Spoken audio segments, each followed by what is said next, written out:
नमस्कार प्रेक्षकांनो, आजच्या एपिसोडमध्ये इथे आता जानकी ऐश्वर्याला म्हणत असते की ऐश्वर्या, अगं तू प्रेग्नंट आहेस. तुझी आता लवकरात लवकर सोनोग्राफी करायला हवी. बाळ कसं आहे ते आपल्याला कळायला नको का? तुझी काळजी घ्यायला हवी आता. तेव्हा इथे ऐश्वर्या म्हणत असते, अरे देवा, सोनोग्राफी सोनोग्राफी केली तर माझं भांडं फुटेल. तेव्हा ती म्हणत असते, काही करून सोनोग्राफी आता टाळायला हवी. ती म्हणते की सध्या काहीच गरज नाही आहे. तेव्हा सुमित्रा म्हणते, अगं असं काय करतेस? अशी कशी गरज नाही आहे? सोनोग्राफी तर करायलाच हवी ना. तेव्हा अवंतिका म्हणते, हो ना, सोनोग्राफी करायला नको का? बाळाची पोझिशन काय आहे ते आपल्याला कळेल आणि काय खरं काय खोटं ते सुद्धा कळेल आपल्याला, नाही का? तेव्हा ऐश्वर्या म्हणते, म्हणजे? तेव्हा जानकी म्हणते, अगं ऐश्वर्या, अवंतिकाला असं म्हणायचं नाही आहे. अवंतिकाला म्हणायचं आहे की बाळ कसं आहे ते आपल्याला कळेल आणि तुझी काय काळजी घ्यायची आहे, तुला काय हवं काय नको ते सुद्धा बघता येईल, असं म्हणायचं आहे तिला. तेव्हा सुमित्रा म्हणते, बाद झालं तुमचं. जानकी, तू बरोबर बोलतेस. ऐश्वर्याची सोनोग्राफी लवकरात लवकर करून घे. बाळ कसं आहे ते आपल्याला कळेल ना.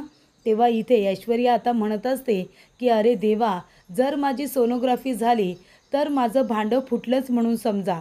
सगळ्यांना कळेल की मी प्रेग्नेंट असण्याचं फक्त नाटक केलं आहे ते. काय करू मी आता? तेव्हा इथे ऐश्वर्या चक्कर येण्याचं नाटक करते. ती म्हणते, काहीतरी मला इथे आता करावंच लागेल, तेव्हाच ही सोनोग्राफी थांबेल. म्हणून ती चक्कर येण्याचं नाटक करते. तेव्हा सुमित्रा म्हणते, अगं ऐश्वर्या, काय होतंय तुला? तेव्हा इथे जानकीसुद्धा जाते आणि ऐश्वर्याला पकडते. तेव्हा ऋषिकेश म्हणतो की जानकी, तू एक काम कर, ऐश्वर्या थकली असेल, तिला तिच्या रूममध्ये घेऊन जा, तिला आराम करू दे. तेव्हा जानकी म्हणते, हो ऐश्वर्या, चल, तू तुझ्या रूममध्ये चल. तेव्हा सुमित्रा म्हणते, ऐश्वर्या, चल बरं रूममध्ये, आणि तू इथे आता फक्त आराम करायचा, बाकी काही करायचं नाही आहे. तू तू स्वतःची आणि बाळाची, तुला दोघांची काळजी घ्यायची आहे, कळलं ना आता? तेव्हा इथे ऐश्वर्याला तिच्या रूममध्ये आणून आता बसवलेलं असतं. ऐश्वर्या चक्कर येण्याचं चांगलं नाटक करत असते. तेव्हा इथे जानकी म्हणत असते, किती एक नंबरची नाटकी बाई आहे ही. सोनोग्राफीचा विषय काढला तशी लगेच हिला चक्कर आली. तेव्हा सुमित्रा म्हणते, ऐश्वर्या, अगं काय, बरं वाटते ना तुला आता की डॉक्टरांना बोलू?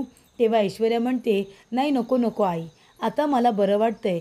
पण आई, मला अचानकपणे अशी चक्कर कशी आली हो? तेव्हा इथे आता जानकी म्हणत असते, ऐश्वर्या, अगं तू प्रेग्नेंट आहेस ना, मग प्रेग्नेन्सीमध्ये अशी चक्कर येणं हे नॉर्मल आहे अगं. तेव्हा इथे जानकी आपल्या मनामध्ये म्हणत असते, बिचाऱ्या आई, त्यांच्या मायेचा, त्यांच्या प्रेमाचा इथे आता स्वतःसाठी गैरवापर करून घेते ही बाई. तेव्हा सुमित्रा म्हणत असते, हे बघा जानकी, अवंतिका, आजपासून तुम्हाला ऐश्वर्याची व्यवस्थित काळजी घ्यायची आहे. तिला काय हवं नको ते सगळं बघायचं आहे. अगं तुम्ही दोघी दोघी जावा आहात ना तिच्या, मग तिच्याजवळ बोलायला नको तुम्हाला?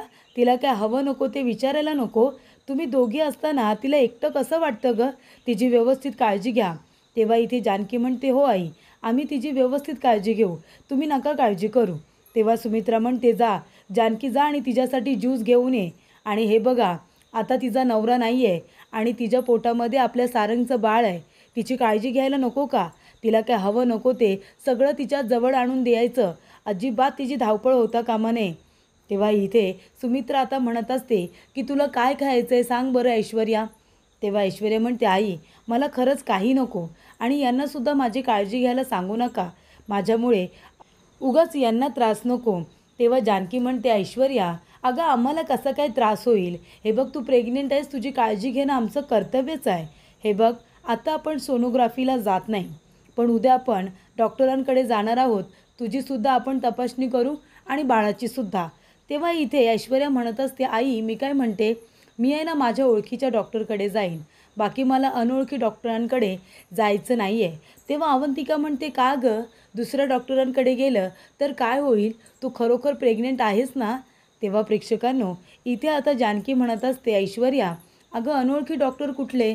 आपले जोशी डॉक्टर आहेत ना, ते फॅमिली डॉक्टरच आहेत आणि ते सुद्धा चांगलेच आहेत की, बरोबर नाही आपले जोशी डॉक्टर? तेव्हा सुमित्रा म्हणते, हो, जोशी डॉक्टरसुद्धा चांगले आहेत. तू एक काम कर ऐश्वर्या, त्यांच्याकडे तुझी ट्रीटमेंट कर. तेव्हा इथे ऐश्वर्या म्हणते, आई, अहो जोशी डॉक्टर कशाला? माझी मैत्रीण डॉक्टर आहे ना, मी तिच्याकडेच जाईन. तेव्हा जानकी म्हणते, अगं काय झालं मग तिकडे गेलीस तर? तेव्हा ऐश्वर्या म्हणते, तुला काय करायचं आहे गं? तुला काय प्रॉब्लेम आहे? तेव्हा प्रेक्षकांनो, इथे आता सुमित्रा म्हणत असते, बरं बरं ठीक आहे, तुम्ही दोघीजणी वाद घालू नका. जानकी जा, तू ऐश्वर्यासाठी ज्यूस घेऊन ये जा. तेव्हा इथे जानकी ज्यूस आणायला जाते. जाता जाता ती म्हणत असते की आईंजवळ नक्की सारंग भाऊजींचं बोलणं झालं आहे ना? वाटत तर नाही आहे, कारण आई सारख्या इथे फक्त ऐश्वर्याचीच बाजू घेत आहेत. त्यानंतर प्रेक्षकांनो, अवंतिकाला खूप राग आलेला असतो. सौमित्र म्हणतो, काय झालं अवंतिका?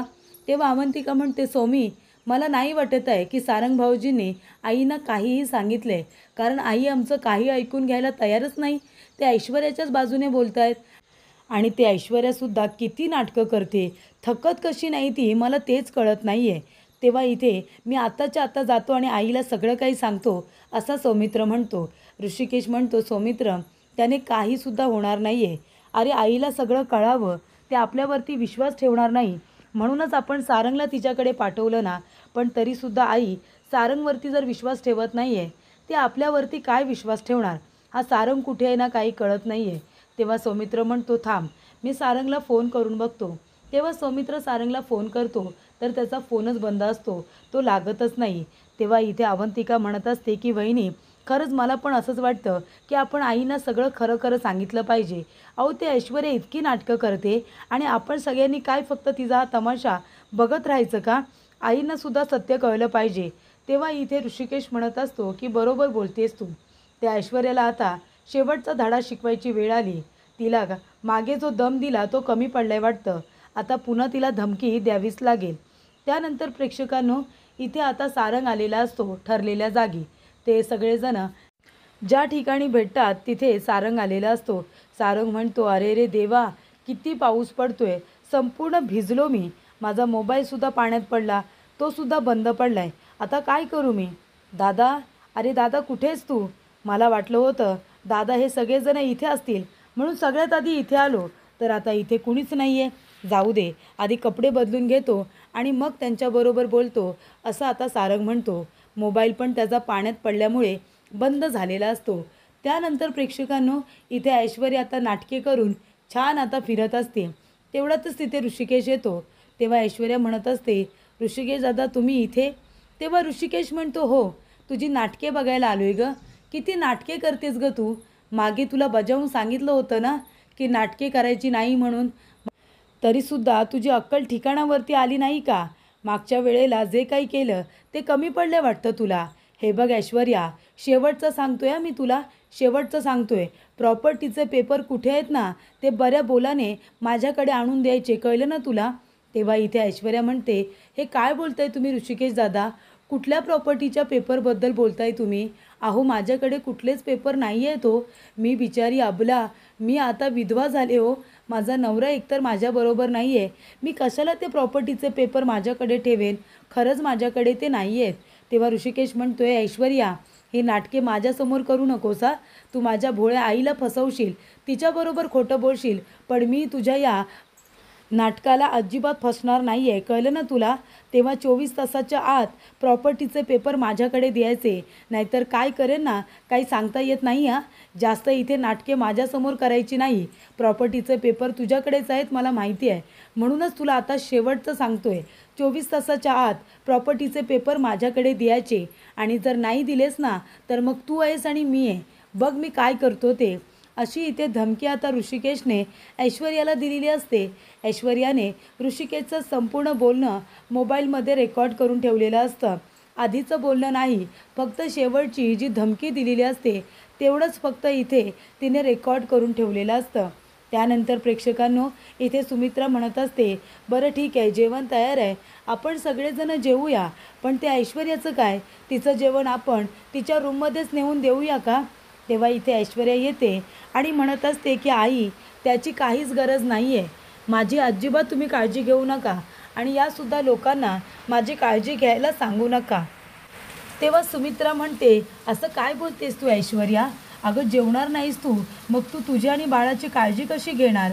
तेव्हा जानकी म्हणते, ऐश्वर्या, अगं तुझी कोण काळजी घेत नाही आहे? आम्ही तुझं जेवण तुझ्या रूममध्ये आणून देतो ना, त्याच्यामध्ये काय झालं? तेव्हा ऐश्वर्या म्हणते, बाद झाली तुझी गं नाटकं. जानकी, बाद झालं, तुझा नवरा इकडे तुमच्याजवळ एक बोलतो, माझ्याजवळ एक वागतो. तुला माहिती आहे का तुझा हा नवरा मला किती धमकावत असतो? तुला तर माहितीच असेल ना, तुला तर सांगितलंच असेल. तेव्हा इथे ऋषिकेश म्हणतोय, ऐश्वर्या काय बोलतेस तू? ऐश्वर्या म्हणते, काय चुकीचं बोलते मी सांगा ना ऋषिकेश दादा, काय चुकीचं बोलते? तेव्हा इथे सुमित्रा म्हणते, अगं काय झालं आहे, काही सांगशील का ऐश्वर्या? तेव्हा ऐश्वर्या म्हणते, बघा आई, सगळ्यांनी बघा, हे ऋषिकेश दादा आहेत ना, नेहमी मला धमकावत असतात, मला धमकी देत असतात. ते आता माझे सारंग नाही आहेत ना, तेव्हा त्यांना सारंगच्या वाटणीची सुद्धा प्रॉपर्टी हवी. ते म्हणतायत की ही प्रॉपर्टी मला देऊन टाक म्हणून. आता तुम्ही मला सांगा, इथे आता प्रॉपर्टीच्या 4 वाटण्या समान झाल्यात ना, प्रत्येकाला प्रत्येकाचा वाटा मिळाला आहे ना, मग तरीसुद्धा यांना माझ्या सारंगची प्रॉपर्टी का हवी आहे? तेव्हा सुमित्रा म्हणते, ऋषिकेश अरे हे सगळं काय आहे? तेव्हा ऋषिकेश म्हणतो, आई अगं खोटं बोलते ही ऐश्वर्या, एक नंबरची खोटारडी आहे. तेव्हा ऐश्वर्या म्हणते, माहितीच होतं मला, माहितीच होतं, तुम्ही कुणीही माझ्या बोलण्यावरती विश्वास ठेवणार नाही ना, म्हणून या वेळेला पुरावाच घेऊन आली आहे मी.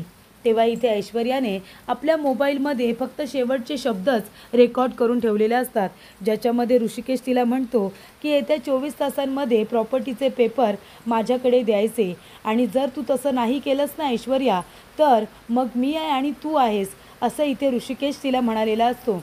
तेव्हा सुमित्रा म्हणते, काय रे ऋषिकेश, हे सगळं काय आहे? अरे तुझ्या भावाच्या बायकोला तू असं धमकावतोस? आता आपला सारंग नाही आहे म्हणून त्याची प्रॉपर्टी तुला हवी आहे का? काय म्हणते ऐश्वर्या? तेव्हा ऋषिकेश म्हणत असतो, आई अगं ही एक नंबरची खोटारडी बाई आहे, खोटं बोलते ती, मला काही सारंगची प्रॉपर्टी वगैरे नको आहे. अगं हिने सगळं आहे ना स्वतःच्या घशात घालण्याचा प्लॅन केला आहे. तुला माहिती आहे का ह्या बाईने काय नाही केलं? तेव्हा इथे आता ऐश्वर्या म्हणत असते, ऋषिकेश दादा अहो मी तुमच्या भावाची बायको आहे, विधवा आहे मी, आता तुम्ही मला आधार दिला पाहिजे. अहो मोठे धीर आहात ना माझे, भावासारखे आहात मला, मग आता आधार द्यायचं सोडून मला धमकावता कसले हो तुम्ही की प्रॉपर्टीचे पेपर दे म्हणून? आता तुम्ही मला सांगा, सारंगच्या वाटणीचा वाटा मी तुम्हाला का देऊ? आता माझ्या पोटामध्ये सारंगचं बाळ आहे, आज ना उद्या त्याचा जन्म होईल, मग मी त्या बाळाला काय सांगू? आता ते बाळ जन्माला आल्यानंतर तुम्हाला काका म्हणेल, आईंना इथे आजी आजी म्हणेल, नानांना इथे नाना आजोबा म्हणेल, मग त्या माझ्या बाळाला तुम्ही लोक असेच धमकवणार आहात का? जन्माला येण्याच्या आधीच मला आता भीती वाटायला लागली. तेव्हा इथे ऋषिकेश म्हणत असतो, हे गप्प बसे, नाटके करू नकोस, एक नंबरची नाटकी कुठली? अगं आई ह्या ऐश्वर्याच्या बोलण्याला बळी पडू नकोस. ह्या ऐश्वर्याने किती आणि काय काय कारस्थानं केलीत जशी काही तुला माहितीच नाही आहेत. ह्या ऐश्वर्याने मला जेलमध्ये पाठवलं, नानांना जिन्यावरून ढकललं, त्यांना किडनॅप करून मारण्याचा प्रयत्न केला, जिला जेलमध्ये जायला पाहिजे स्वतःला तिच्या जागी तिने माझ्या बायकोला जानकीला जेलमध्ये पाठवलं, आपल्या घराचे तुकडे केले, आपला सारंगसुद्धा हिच्यामुळेच गेला. या सगळ्या गोष्टी हिने लपून ठेवल्यात आणि आपल्यामध्ये आता फूट पाडते, आपल्या घरामध्ये प्रत्येकामध्ये ही भांडण लावण्याचा प्रयत्न करते. आम्ही सगळेजण हिच्या या वागण्याला बळी पडत नाही म्हणून तुला फसवलंय तिने. काय गे ऐश्वर्या, लाज नाही वाटत तुला? माझ्यावरती प्रॉपर्टीचा इथे आरोप करतेस, मला प्रॉपर्टी हवे म्हणून. तू काय केलेस ते सांग ना. आमची प्रॉपर्टी लुबाडण्याचा तुझा जो काही डाव आहे तो मला माहिती नाही असं वाटते का तुला? तेव्हा प्रेक्षकांना सुमित्रा म्हणते, बास झालं ऋषिकेश, अरे बास झालं. काय आहे, ती प्रेग्नेंट आहे ना, तुम्ही सगळ्यांनी तिची काळजी घेतली पाहिजे, तर तुम्ही आता असे वागणार आहात का तिच्याबरोबर? हे बघा, आपला सारंग आता नाही आहे आणि तुम्ही सगळेजण ऐश्वर्याबरोबर नीटच बोलायचा, आणि जर तुम्ही ऐश्वर्याबरोबर नीट बोलला नाहीत ना तर माझ्यापेक्षा वाईट कुणीच नसेल. तेव्हा नाना म्हणतात, अगं काय हे सुमित्रा, ह्या ऐश्वर्याच्या नादाला लागून तू आपल्या मुलावरती संशय घेतेस की त्याला प्रॉपर्टी हवे म्हणून? या ऐश्वर्याचा विषय येतो तेव्हा तुझी मनस्थिती कशी बंद पडते ग? तुला काही विचार करता येत नाही का? तुझी विचार करण्याची शक्ती संपून जाते वाटतं. ह्या ऐश्वर्यावरती तू एवढा आंधळा विश्वास कसा काय ठेवू शकतेस ना, खरंच मला कळत नाही. म्हणजे जानकीवरती अविश्वास दाखवतेस, ऋषिकेशवरती अविश्वास दाखवतेस आणि ऐकतेस कुणाचं? तर ह्या ऐश्वर्याचं, जिने आत्तापर्यंत फक्त आपलं घर तोडण्याचा प्रयत्न केला आहे, फक्त तिचं ऐकत असतेस तू. जेव्हा ऐश्वर्याचा विचार येतो, तिचा विषय येतो, तेव्हा तुझी विचारसरणी बंद पडते वाटतं. तेव्हा सुमित्रा म्हणते, अहो काय विचार करायचा याच्यामध्ये, सगळ्या गोष्टी आपल्या समोर आहेत, तिने पुरावा दाखवला ना. तुम्हाला इथे ऋषिकेशचा आवाज ऐकू येत नाही का? त्याचाच आवाज होता तो, त्याने धमकी दिली ऐश्वर्याला, तरीसुद्धा तुम्ही म्हणताय की ऐश्वर्यावरती विश्वास ठेवू नकोस म्हणून. तेव्हा इथे ऐश्वर्या म्हणत असते की आई बघताय ना तुम्ही सगळेजण माझ्याबरोबर कसे बोलतायत. तेव्हा इथे जानकी म्हणते आई तुम्ही एकदा ऐकून तरी घ्या. सुमित्रा म्हणते बाद झालं तुझं जानकी, मला आता कुणाचं काही ऐकून घ्यायचं नाही आहे. तेव्हा इथे सौमित्र म्हणत असतो आई अगं वहिनी काय बोलते ते एकदा ऐकून तरी घे. तेव्हा सुमित्रा म्हणते बस झालं सौमित्र, अरे तू तर वकीलच आहेस ना, असा ना तसा जानकीचा तू वकीलच आहेस, त्याच्यामुळे तू पण काही आता बोलू नकोस, मला कुणाचं काही ऐकायचं नाही आहे. चल ऐश्वर्या चल माझ्याबरोबर, तुझ्या रूममध्ये जाऊन तू आराम कर आता, चल बरं. तेव्हा इथे ऐश्वर्या आपली नाटके करत असते. सुमित्रा तिला रूममध्ये घेऊन आलेली असते. तेव्हा ऐश्वर्या म्हणते बघितलंत ना आई, बघितलंत ना तुम्ही हे सगळेजण कसे वागतात माझ्याबरोबर. ऋषिकेश दादा ज्यांनी आता आपल्या सगळ्यांचा आधार व्हायला हवं ते मला धमकावत असतात, आता काय करायचं आहे मी. तेव्हा सुमित्रा म्हणते अगं तू कशाला काळजी करतेस, मी आहे ना तुझ्याबरोबर, मी तुझी काळजी घेईन, मी खंबीरपणे तुझ्या पाठीशी उभी आहे. तुझ्या पोटामध्ये माझ्या सारंगचा अंश वाढतोय, मला तुझी काळजी नाही आहे का. मी तुझी आणि बाळाची दोघांची सुद्धा काळजी घेईन. तू बोल बरं काय आणू तुझ्यासाठी, सूप करून आणू का, सूप पिशील तू. तेव्हा प्रेक्षकांनो इथे आता ऐश्वर्या आपल्या मनामध्ये म्हणत असते बघितलंस ना जानकी, माझ्या विरोधामध्ये कट रचतेस का, माझ्या विरोधामध्ये प्लॅन करतेस, बघितलंस ना कशा पद्धतीने मी आईना माझ्या बाजूने वळवलं ते आणि तुला तोंडावरती पाडलं ते बघितलंस ना तू. तेव्हा प्रेक्षकांनो इथे आता सगळेजण जमलेले असतात. तेव्हा जानकी म्हणत असते हे काय चाललं आहे सारंग भाऊजी, तुम्ही जर आईंजवळ बोललात तर मग आई अजूनही आपलं का ऐकत नाही.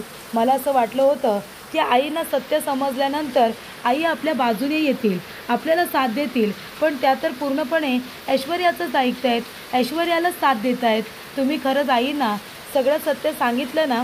तेव्हा सारंग म्हणतो अगं हो बहिणी, आई रडत होती ना तेव्हा मी गेलो आणि आईला सगळं सत्य सांगितलं. तेव्हा इथे आता सुमित्रा सारंगचा फोटो बघत असते. तेव्हा सारंग जातो आणि म्हणतो आई. तेव्हा इथे सुमित्रा म्हणते अरे कोण आहात तुम्ही आणि इथे का आलात, अरे जानकी ऋषिकेश, अरे कोण आहे माणूस, याला बाहेर काढा. तेव्हा इथे तो तिला आई म्हणत असतो. सुमित्रा म्हणते आई मी तुमची आई नाही आहे, तुम्ही मला का आई अशी हाक मारता. तेव्हा इथे सारंग म्हणतो अगं आई ऐक ऐक, मी तुझा सारंग आहे सारंग, ऐक तरी माझं. तेव्हा इथे सुमित्रा म्हणते सारंग. तेव्हा इथे सारंग म्हणतो हो आई, अगं मी तुझा सारंग आहे. तेव्हा इथे सुमित्रा म्हणते सारंग. तेव्हा सारंग म्हणतो हो आई मी जिवंत आहे. तेव्हा इथे सारंग आता दाढी काढतो, फेटा काढतो. तेव्हा सुमित्रा आपल्या सारंगला बघते, तिला खूप जास्त आनंद होतो. ती म्हणते सारंग तू जिवंत आहेस. तेव्हा इथे सारंग म्हणतो हो आई मी जिवंत आहे आणि तो आपल्या आईला मिठी मारतो. तेव्हा ती म्हणते सारंग अरे मग हे सगळं काय आहे. तेव्हा सारंग म्हणतो आई मी तुला सगळं सांगतो, सगळं सत्य सांगतो, तू फक्त शांतपणे माझं ऐकून घे.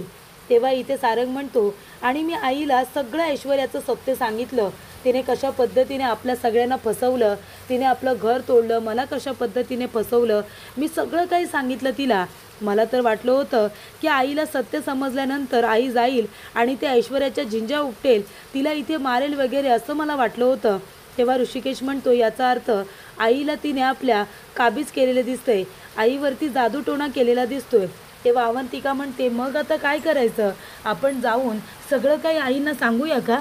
तेव्हा इथे सौमित्र म्हणतो मी तर कधीपासूनच म्हणत होतो की आपणच जाऊन आईला सत्य सांगूया म्हणून, त्याशिवाय आई काही आपल्या बोलण्यावरती विश्वास ठेवणार नाही. तेव्हा ऋषिकेश म्हणतो नाही नको, आता सांगून काही उपयोग नाही आहे, सारंगने स्वतः सगळं सांगितलं आहे तरीसुद्धा आई आपली साथ देत नाही आहे, ती ऐश्वर्याची साथ देते, मग आता आपण कितीही प्रयत्न केला ना तरीसुद्धा आई आपल्या बोलण्यावरती अजिबात विश्वास ठेवणार नाही आहे.